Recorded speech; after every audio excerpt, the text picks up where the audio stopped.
Friends, this is Jitmara Pandey and welcome to my channel the quick learner.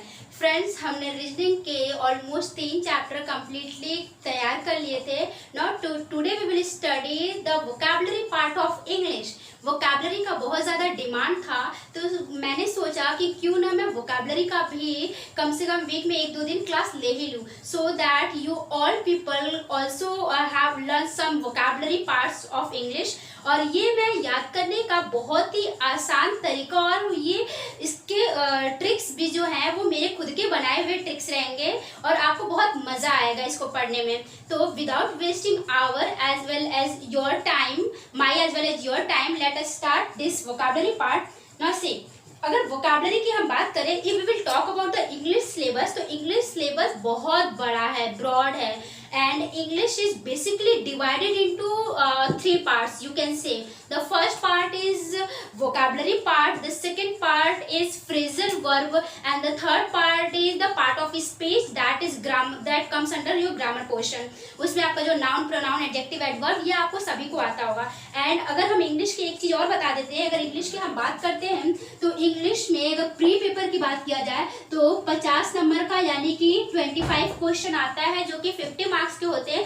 In 25 questions में almost 15 question जो है ना वो वोकैबुलरी सेक्शन से आता है, vocabulary section. And once you prepare this vocabulary section, तो आपके जो 15 दूना 30 क्वेश्चन तो यूं ही आ जाएंगे, और बाकी जो 10 क्वेश्चन होते हैं ना, वो 10 क्वेश्चन ग्रामर से डायरेक्ट नहीं आते, वो भी वोकैबुलरी पोर्शन से ही होते हैं, तो वो भी आपको याद हो जाएंगे। लेकिन इसके लिए आपके वोकैबुलरी पे कमांड बहुत अच्छा खासा होना चाहिए। And one thing I would like to say you कि वोकैबुलरी में आपका सिर्फ एंटोनिम्स और सिनोनिम्स ही नहीं होता है। Vocabulary consists of antonyms, synonyms, one word substitution and phrasal verb. तो आप इस तरह से कह सकते हो कि वोकैबुलरी में भी पार्ट्स हैं। अगर हम मेंस एग्जाम की बात करें तो मेंस में आपके 200 क्वेश्चन आते हैं and it will consist of 200 marks. तो इसमें जो है अप्रोक्सीमेटली 140 टू 145 क्वेश्चंस, यानी 140 टू 145 मार्क्स के जो है वोकैबुलरी ही आते हैं। बाकी तो जो आपके हैं ग्रामर पोर्शन, जैसे नरेशन हो गया, वॉइस हो गया, ये आप लोग अगर एक बार once you have read the rules, you will easily do all the questions of narration, voice, tense. लेकिन वोकैबुलरी ही याद करना सबसे ज़्यादा टफ होता है स्टूडेंट्स के लिए। और अब तो आप ये भी जान गए हो कि डेली आपके पार्ट्स, आपके इंग्लिश में वर्ड्स इंक्लूड होते जा रहे हैं, and it is impossible for you all to learn to cramp all the words in a one day. तो इसके लिए आपको 10 वर्ड का टारगेट डेली रखना पड़ेगा। और सबसे अच्छी बात एक चीज ये भी है कि वोकैबुलरी याद करने का जो दूसरा अच्छा मेथड है वो है आपका newspaper. If you read the Hindu newspaper, तो वहां से वोकैबुलरी डायरेक्ट आता है। और द हिंदू न्यूज़पेपर तो आपके करंट अफेयर प्लस जीएस का भी एक इंपॉर्टेंट पोर्शन कवर किया रहता है। तो चलो देखते हैं वोकैबुलरी में आपको हम 2-4 तरीका याद करने का बताते हैं क्या क्या होता है। सपोज करो वोकैबुलरी में हम पहले लेते हैं सिनोनिम्स। नाउ सी, अगर वोकैबुलरी का first portion vocabulary, the first question I would like to take the synonyms, कि how you will learn the synonyms of any words. Now see, अगर मैं बोलती हूँ कोई वर्ड पॉपर, अगर मैं यहाँ पे बोलूँ कि what is the meaning of pauper, and this all are the importance of word of SSC CGL 2015, 16, 17. Now see, pauper, popper का अगर ऐसे मैं रटवाने की कोशिश करूंगी तो शायद आज आप रट लोगे और कल को आप फॉरगेट कर जाओगे, यानी you will forget this all word. लेकिन once if I will give you one trick, तो आपको क्या होगा कि वो ट्रिक जैसे ही आपके दिमाग में याद आएगा ना, वैसे आप सारे वर्ड्स अपने आप जो है कोरिलेट कर लोगे। देखो, पॉपर शब्द का मतलब होता है क्या? गरीब। क्या होता है? गरीब। अब जैसे ही आपने पॉपर शब्द का मतलब गरीब किया तो आपको तुरंत दिमाग में आएगा, ओ इसका सिनोनिम्स तो पुअर हो गया, डेस्टिट्यूट हो गया, डेस्टिट्यूट हो गया, इंडिजेंट हो गया, इंसॉल्वेंट हो गया, बैंकक्रप्ट हो गया, मेंडिकेंट हो गया। नसी, अब आपका क्या है ना कि वैसे तो आपको जो है पॉपर से गरीब से सिर्फ पुअर ही याद आएगा, लेकिन ये सारे वर्ड इसके सिनोनिम्स में आ गए। अगर मैं आपको सिर्फ पुअर करा के और आगे की तरफ बढ़ जाती तो आप कहते मैम आपने तो पुअर बताया था, वो तो आया ही नहीं। तो सही बात है, पुअर का जो है वो एक नॉर्मल वर्ड है जो कोई भी बता लेगा, लेकिन अगर आपको ये सारे वर्ड याद रहते हैं ना तो आप कोई ना कोई वर्ड तो पॉपर से जैसे ही ऑप्शन में दिखेगा, हो सकता है उस वक्त आपको अभी याद ना हो पाए, लेकिन उस वक्त आपको दिमाग में तुरंत क्लिक करेगा अरे ये तो पॉपर के सिनोनिम्स में था ना। इसको याद करने का ट्रिक क्या है, देखो ट्रिक क्या है, शब्द क्या है आपके पास पॉपर, तो हम इसको लिख सकते हैं हिंदी में ट्रिक, पापड़ खाने वाले लोग गरीब होते हैं। अब देखो आपके पास शब्द क्या है भाई, पॉपर। क्या शब्द है, पॉपर। पॉपर को अगर हम थोड़ा सा इजी करें तो हम इसको पापड़ पढ़ सकते हैं, पापड़ पढ़ सकते हैं। तो आपको शब्द मिला पॉपर से क्या, पापड़, और इसका मीनिंग क्या है, गरीब। क्या है, गरीब। तो देखो इस ट्रिक में इस शब्द भी है और उसका अर्थ भी है। देखो पॉपर और इसका हिंदी मतलब क्या, गरीब। तो अगर आपको ये ट्रिक याद रहेगा कि पापड़ खाने वाले लोग क्या होते हैं, गरीब होते हैं, तो शब्द आपको मिला पापड़ और उसका हिंदी मतलब जो गरीब है वहां इस ट्रिक से भी मिल गया आपको क्या, गरीब। तो जैसे ही आपके दिमाग में गरीब शब्द आएगा वैसे ही क्या पुअर आपके दिमाग में नहीं आएगा, बिल्कुल आएगा। और बैंकरप्ट, बैंकरप्ट का मतलब है कि बैंक दिवालिया, एक तरफ से कह सकते हैं। दिवालिया कौन होता है, जो गरीब हो जाता है वही तो दिवालिया होता है। दूसरा बात आ गया इंडिजेंट, ये भी मतलब होता है इंडिया के एजेंट। अगर हम इसको ट्रिक माने, इंडिया के एजेंट वो भी क्या होते हैं, गरीब होते हैं। बाकी देश के लोगों से अगर कंपेयर करोगे तो इंडिजेंट वर्ड को हम बोल सकते हैं इंडिया के एजेंट, एंड इंडिया के एजेंट क्या होते हैं, गरीब होते हैं, तो इंडिजेंट। फिर अगर आप लेते हो डेस्टिट्यूट, डेस्टिट्यूट का मतलब भी क्या होता है, destitute is very important word for the examination point of view. Destitute का भी मतलब क्या होता है, गरीब। नौ अगर हम इसी तरह से दूसरा वर्ड आपके सामने ले लेते हैं,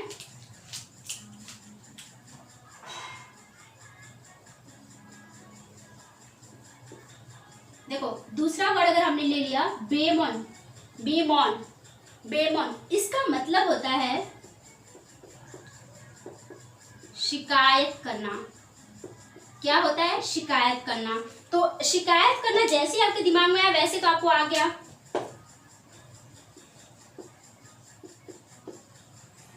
कंप्लेन, डेप्लोर, लेमेंट, बीवेल। अब आप देखो इसका ट्रिक देखो क्या है, ट्रिक इसका है मैंने बेमन से तुम्हारी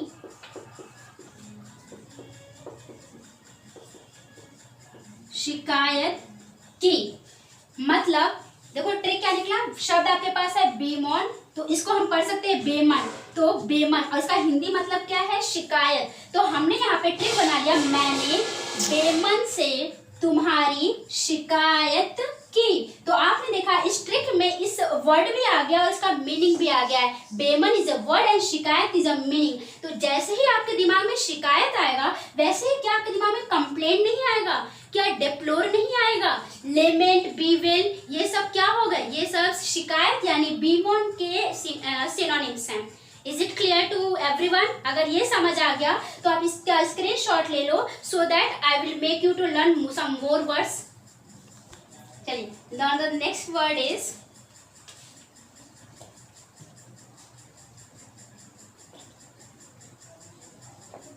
सेवेंट।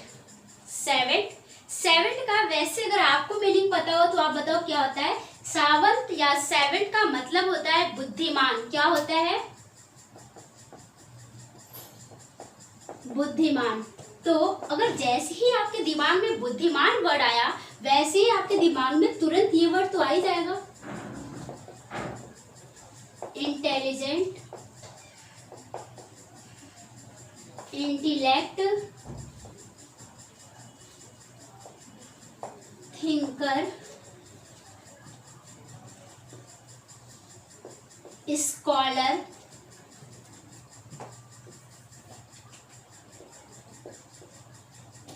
स्कॉलर। और चलिए फिर देखते हैं इसका ट्रिक, देखो क्या है। इसका ट्रिक बनता है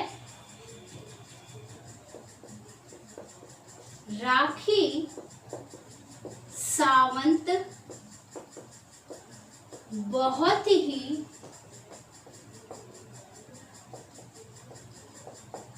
बुद्धिमान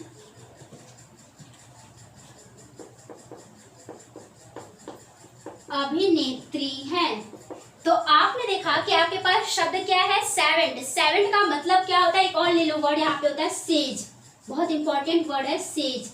देखो तो आपके पास वर्ड क्या है यहाँ पे, सेवेंट। सेवेंट का मतलब या सावंत, सावंत का मतलब क्या होता है, बुद्धिमान। तो जैसे आपके दिमाग में बुद्धिमान इसका हिंदी मतलब आया, तो वैसे ही तो इंटेलिजेंट आ जाएगा, इंटेलेक्ट आ जाएगा, थिंकर, स्कॉलर, सेज, ये तो आपको ऑन द स्पॉट आ जाएगा। अब देखो इस शब्द को और इसके अर्थ को याद करने का तरीका क्या है। राखी सावंत, आपको सभी को मालूम है कि Rakhi Sawant is an actress. तो राखी सावंत जो है, तो इसका हमने सरनेम ले लिया सावंत, तो यहाँ से निकला सावंत। राखी सावंत बहुत ही बुद्धिमान अभिनेत्री है। तो यानी कि शब्द आपके पास क्या मिला, सावंत, और इसका हिंदी अर्थ क्या मिला, बुद्धिमान। और जैसे ही आपको सावंत और बुद्धिमान एक लाइन में एक साथ मिल गए, तो वैसे ही आपके दिमाग में intelligent, intellect, scholar, says, philosopher, ये सारे वर्ड आपके दिमाग में ऑन द स्पॉट क्लिक कर ही जाएंगे। Is it clear? Now see the next word is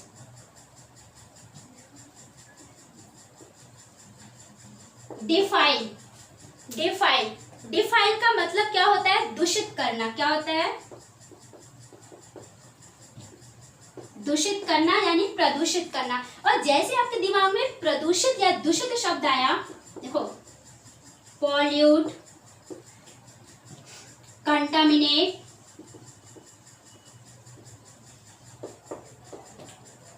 बेस्मेज,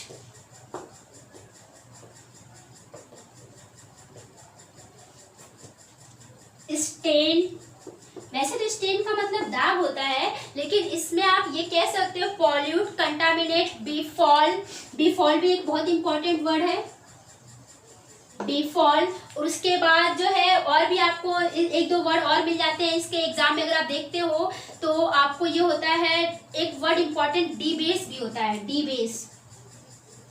देखो अगर मैं आपको एक वर्ड लेकर चलती ना तो उसको आप याद कर लेते, लेकिन वो वर्ड अगर आपको एग्जाम में नहीं मिलता तो आप ये कहते कि मैम हमने आपने जो बताया वो वर्ड नहीं मिला तो हम इसलिए कर नहीं पाए। लेकिन अगर आपके पास देखो डिफाइल, डिफाइल का मतलब होता है दूषित करना, तो मतलब आपके पास शब्द क्या क्या हो गए, पॉल्यूट, कंटामिनेट, बेसमेज, स्टेन, बीफॉल, डीबेस, ये सारे के सारे उसके क्या निकल कर आएगा, सिनोनिम्स। अब जरा इसका ट्रिक देखो, ट्रिक क्या है, ट्रिक है डी फाइल को हम बोल सकते हैं देश की फाइल, डे फाइल या देश की फाइल, तो हम इसको बोल सकते हैं नेता लोग देश की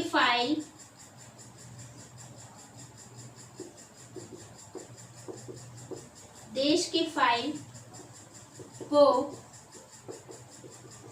दूषित कर रहे हैं, दूषित कर रहे हैं।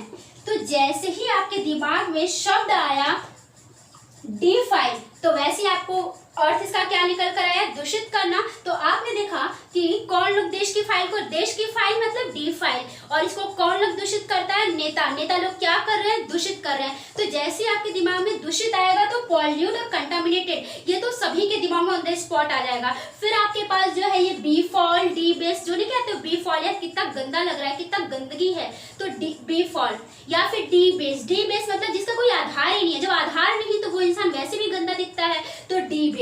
ये जो समझ में आ गया। अब देखो एक और वर्ड है आपके पास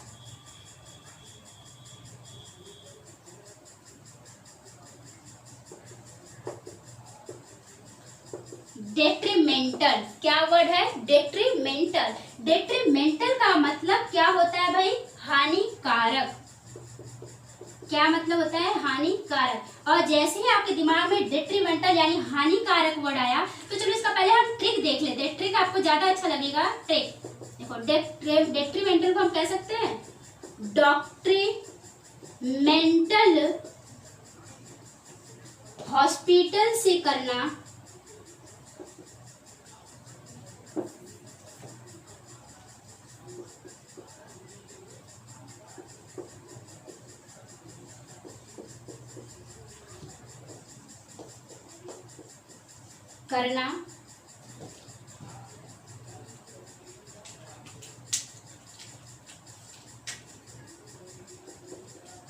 हानिकारक है।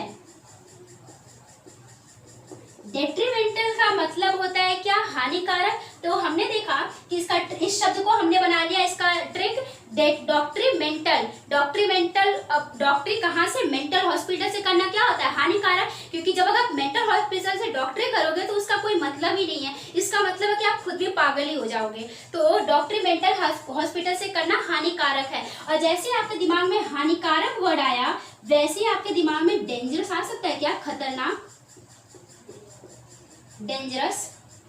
फिर आपके दिमाग में और कौन सा वर्ड आ गया? हानिकारक, डेंजरस। उसके साथ साथ आपका आ गया हानिकारक को अगर हम इसको सिनोनिम्स अगर हम लेते हैं तो आप बोल सकते हो एडवर्स, विपरीत भी हो सकता है। इसका मतलब क्या हो सकता है? एडवर्स। फिर आपके पास जो रहता है मिसफॉर्च्यून कह सकते हो आप, लेकिन मिसफॉर्च्यून वर्ड ये ज्यादा आपके एग्जाम में आता नहीं है, तो हम इसको कह सकते हैं बेनफुल। क्या कह सकते हैं? बेनफुल। तो आपने देखा कि आपके पास डेट्रीमेंटल वर्ड है जिसका मतलब होता है हानिकारक, तो उसमें आपने देखा कि आपके पास वर्ड क्या क्या मिल गया? Dangerous, adverse, baneful. और इसका ट्रिक क्या बन गया? डॉक्टरी कहाँ से करना हानिकारक होता है? मेंटल हॉस्पिटल से। तो देखो डॉक्ट्रीमेंटल, डेट्रीमेंटल। डॉक्ट्रीमेंटल से जो आपको वर्ड मिला वो मिला क्या? डेट्रीमेंटल। और यहाँ से जिसका मतलब क्या होता है? हानिकारक। तो डॉक्ट्रीमेंटल हॉस्पिटल से करना हानिकारक, यानी इसके ट्रिक में उसका शब्द और अर्थ दोनों ही मिल गया। Is it clear to everyone? अगर आपको ये चीज समझ आ गया हो तो now please take the screenshot of this all. चलिए आपके पास देखो दूसरा मैं टॉपिक लेती हूँ। ये तो था थोड़ा बहुत सिनोनिम्स, जो भी आपको मैंने बोला है कि डेली, क्योंकि मैंने एक शब्द के ऑलमोस्ट 5 से 6 सिनोनिम्स कराए हैं, और 5 से 6 अगर देखा जाए 5 में तो 30 वर्ड आपके कंप्लीटली तैयार हो गए with a trick. Now come to the one word substitution, जिसे आप कहते हो अनेक शब्दों के लिए एक शब्द, या फिर अनेकार्थिक शब्द भी हिंदी में आप कहते हो। तो one word substitution is very important for SSC season point of view, and I will complete one topic in a day. एक दिन में मैं एक टॉपिक कंप्लीट करूंगी। देखो today I will teach you the one word substitution based on government. One word substitution based on government. अब कुछ लोग क्या करता है ना, अगर स्पेलिंग मिस्टेक भी एक क्वेश्चन आता है एग्जाम में, देखो गवर्नमेंट में ना एन भी होता है, बहुत सारे लोग गवर्नमेंट की स्पेलिंग में एन छोड़ देते हैं। तो don't forget to write an in a word government, क्योंकि इसका मतलब होता है सरकार। तो हम आपको बताएंगे one word substitution based on government. सबसे पहले अगर गवर्नमेंट शब्द आया है ना तो हम क्रेसी वर्ड लेते हैं। नसी, क्रेसी वर्ड का मतलब होता है सरकार। क्या होता है? गवर्नमेंट या सरकार। तो हमको ये रूट वर्ड, इसको हम कहते हैं रूट वर्ड, यानी कि ऐसा शब्द जिनके आखिरी में क्रेसी लगा होगा, उसका मतलब है कि सरकार। अब आपके उसके प्रीफिक्स को पहचानना है कि वो कौन सी सरकार है। तो आप याद रखना कि जो भी शब्द के बाद में क्रेसी वर्ड लगा रहेगा उसका मतलब होता है सरकार, गवर्नमेंट। जैसे अगर मैं बोलूं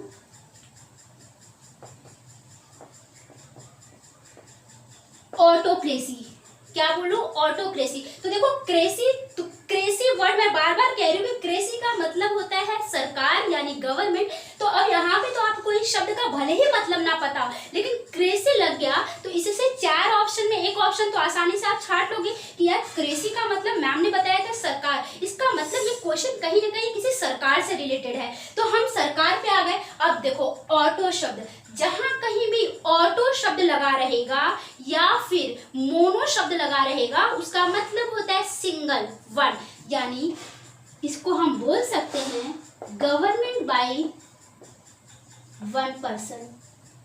क्रेसी का मतलब गवर्नमेंट और ऑटो का मतलब एक, तो यानी कि वह सरकार, एक तंत्र जिसे कहते हैं जहां पे एक लोगों के द्वारा सरकार यानी राज किया जाता है, तो ऑटोक्रेसी। दूसरा वर्ड आ गया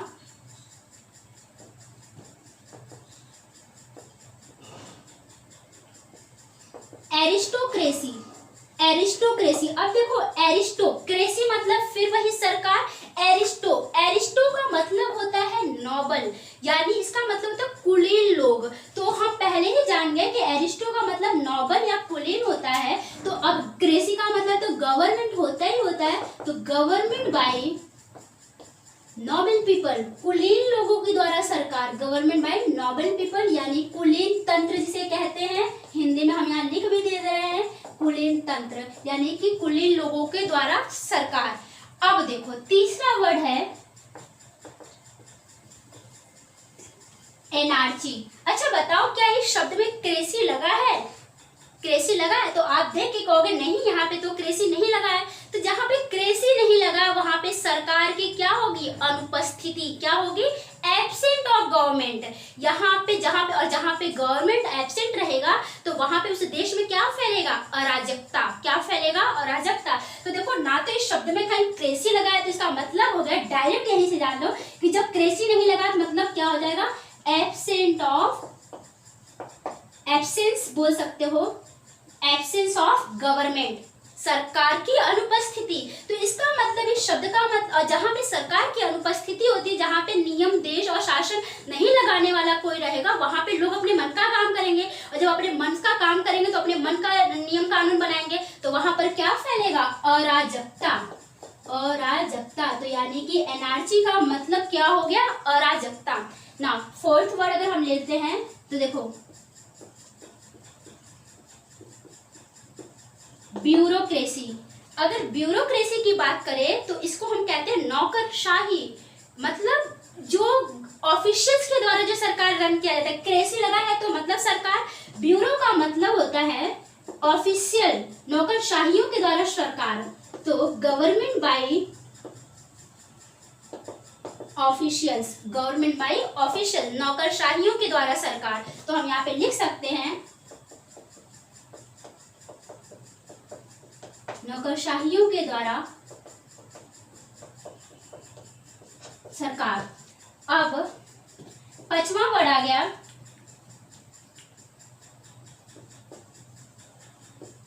डेमोक्रेसी।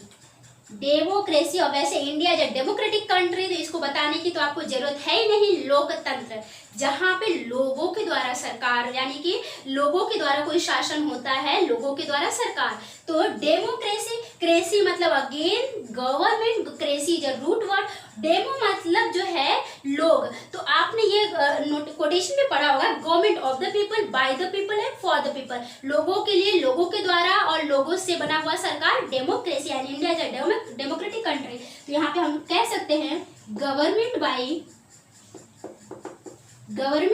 पीपल। देखो मैं यहाँ पे गवर्नमेंट का शॉर्ट फॉर्म लेके चल रही हूँ, क्योंकि ऊपर मैंने फुल फॉर्म लिख रखा है, मैंने पूरा कंप्लीट वर्ड लिख रखा है, इसलिए मैंने यहाँ पे शॉर्ट में लेके चली गवर्नमेंट बाय पीपल। यानी कि इसको हम बोल सकते हैं हिंदी में डियर लोकतंत्र, लोगों के द्वारा सरकार। अब छठा वर्ड है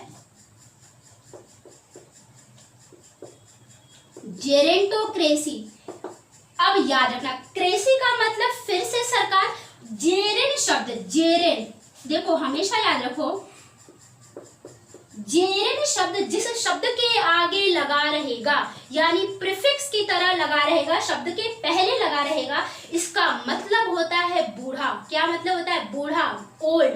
तो इस शब्द के बाद जो कोई भी शब्द लगा रहेगा उस रूट वर्ड को आपको पहचानना है, लेकिन जेरेन वर्ड का मतलब ही होता है बूढ़ा। तो अगर यहाँ पे जेरेंटोक्रेसी है तो यानी बूढ़े लोगों द्वारा सरकार, लेकिन अगर यहाँ पे मैं बोलूं जेरेंटोलॉजी, लॉजी का मतलब क्या होता है? स्टडी, तो वहां पे हो जाएगा बूढ़े लोगों का अध्ययन। फिर अगर मैं बोल देती हूँ जेरेंटोफोबिया, फोबिया का मतलब क्या होता है? डर, तो यानी बूढ़े लोगों से डर। तो आपको एक शब्द ये पकड़ लो, जेरेन, जेरेन का मतलब ही होता है बूढ़ा। समझ आया?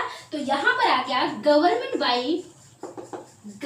बाय ओल्ड पीपल, बूढ़े लोगों द्वारा सरकार, बूढ़े लोगों द्वारा सरकार,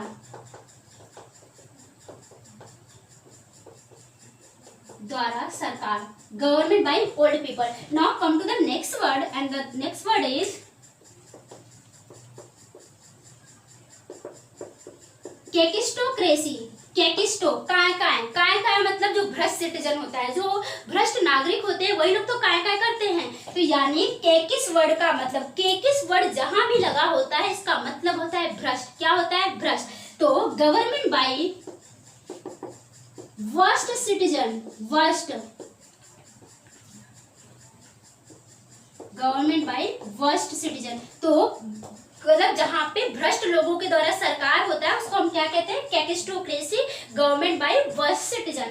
now the next word is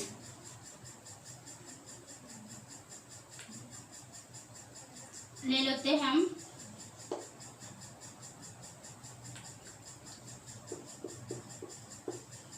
ओलिगोक्रेसी। Cracy का मतलब सरकार, oligo, oligo word you have read in the economy. आपने अर्थशास्त्र में ओलिगो वर्ड पढ़ा होगा, जहां पे मार्केटिंग की बात आती है। Oligarchy, oligopoly market, perfect competition market, तो वहां पर आपने इस शब्द का मतलब पढ़ा होगा। और ओलिगो का मतलब, और जब वहां पे था ओलिगोपोली मार्केट, तो उसका मतलब होता था कि जब सामान जो है अगर खरीदने वाले लोग जो होते हैं वो कम होते हैं, बेचने वाले लोग जब ज्यादा होते हैं, तो हम कहते हैं उसे ओलिगोपोली मार्केट। तो यहाँ पे ओलिगो का मतलब होता है फ्यू। क्या मतलब होता है? फ्यू, कम, यानी government by few people, government bye few. अल्प लोगों द्वारा सरकार, अल्प लोगों द्वारा सरकार, इसको हिंदी में हम कहेंगे अल्प लोगों द्वारा सरकार, अल्प लोगों द्वारा सरकार। अगर इसी तरह से अब देखो यहाँ पे अगला लेते हैं,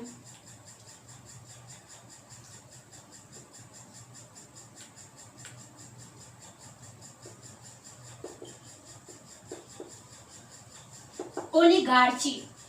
ओलिगार्ची, देखो यहाँ पे आर्ची वर्ड आ गया, एनार्ची, ओलिगार्ची।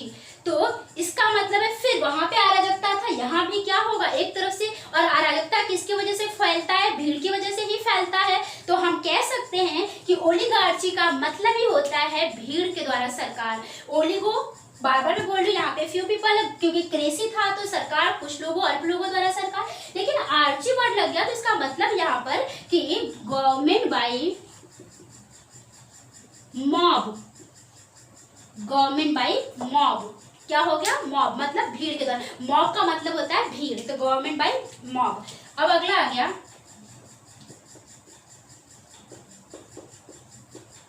प्लूटोक्रेसी। देखो Pluto, Pluto is a planet, Pluto एक ग्रह है, और क्रेसी का मतलब फिर वही सरकार। प्लूटो एक ग्रह है और उस ग्रह पे कौन पहुंच सकता है? यानी मंगल ग्रह कहें चाहे प्लूटो, जिनके पास क्या होता है? पैसा। क्या होता है? पैसा।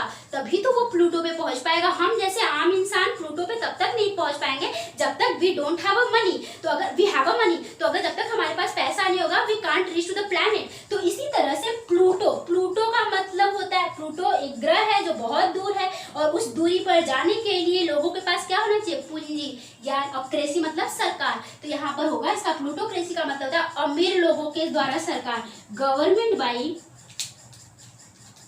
Rich people, government by rich people. Now the next word is penarchy. फिर यहाँ पर जो है क्रेसी वर्ड नहीं लगा है, तो आप कहोगे जब क्रेसी नहीं तो सरकार नहीं, और जब अगर सरकार नहीं रहेगा तो फिर हमारे देश को पर शासन करने वाला कौन होगा? तो कोई और नहीं बल्कि इस देश का जो नैतिक क्रिया हो रहा है डेली बेसिस पे, इसको कंट्रोलिंग, या कह सकते हो कि सब लोग कहते हैं कि आस्तिक और नास्तिक की बात जब आती है तो आप ये बोलते हो कि भगवान है तो दिखते क्यों नहीं है? तो अगर दिखते हैं, अगर मतलब कोई भी काम करते हैं तो दिखते क्यों नहीं है? तो भाई वो दिखते नहीं है लेकिन है वो। तो यहाँ पर पर भी है कि जब हमारे देश में जब सरकार भी एब्सेंट होता है लेकिन फिर भी जो है अपना सूर्य उगता है, फिर सूर्य डूबता भी है, सुबह होता है, शाम होता है, तो ये क्रियाएं तो हो ही रही है ना। तो आप इसको कह सकते हो पेनार्ची, सार्वभौमिक सरकार, गवर्नमेंट रन यूनिवर्सली, जहां पर कोई सरकार किसी के द्वारा नहीं शासित किया जाता है, वहां पे जो है सिर्फ एक शासन लगता है जिसे हम कहते हैं सार्वभौमिक सरकार, government run universally, government run universally. तो आपने देखा कि अभी तक आपके पास कितने शब्द हो गए, 11 वर्ड हो गए। इनका स्क्रीनशॉट ले लो सो दैट मैं इनको रफ करके फिर आपको इसके आज ही पूरा टॉपिक में कंप्लीट करूंगी। इसका आप स्क्रीनशॉट ले लो। चलिए अब अगला वर्ड है आपके पास नियोक्रेसी। तो याद रखना, नियो शब्द जहां भी लगा रहता है, नियो शब्द जहां भी लगा रहता है, इसका मतलब होता है नवीन, नया। Government by inexperienced people, government by inexperienced people, नवीन लोगों के द्वारा सरकार या अनुभवहीन लोगों के द्वारा सरकार। तो इसका मतलब होता है neocracy. Now the next word is monarchy. Monarchy का मतलब होता है, अभी मैंने कहा कि आर्ची मतलब फिर वहां कोई सरकार नहीं, वहां कोई ना कोई जो है राजशाहियों का शासन रहेगा, यानी कि मोनार्ची गवर्नमेंट बाय किंग और क्वीन, राजशाहियों द्वारा सरकार, गवर्नमेंट बाय